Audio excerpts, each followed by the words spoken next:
This was the most mysterious and terrifying hijacking in aviation history. On April 11, 1997, Flight 715 took off from Chicago to New York. There were 107 passengers and 6 crew members on the plane. Everything seemed normal until a man sitting on seat 17B suddenly stood up. He had a black device in his hand. He moved forward slowly. There was silence in the entire plane. Then he said in a cold, ruthless voice, "This is a hijacking. If you do what I say, there will be no harm." The pilots were ordered to change direction, but as soon as the plane changed its route, they stopped. IT lost contact with air traffic control. Within minutes, Flight 715 disappeared from radar, as if the sky had swallowed it.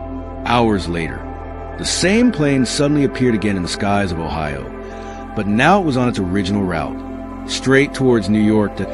As soon as this incident happened, the police and security teams were ready. The doors opened, but the scene inside was terrifying. Every seat was empty. Neither the passenger, nor the crew, nor the hijacker. Everyone was missing. Investigation began. The cockpit recording was checked, and what was found, there was nothing less than a nightmare, a strange, distorted voice, a heaven that did not sound like a human voice, saying just one thing: "They are not yours anymore." The scariest thing was that footage from Chicago airport showed that no one was on board the plane.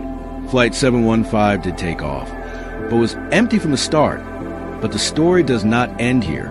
A few months later, the families of the missing passengers suddenly started receiving messages from strangers on those letters. There was the same familiar handwriting of his loved ones, but in those letters only one thing was written: "Don't look for us. We are safe wherever we are." So the question arises that if he never boarded a flight, then who wrote these letters and from where?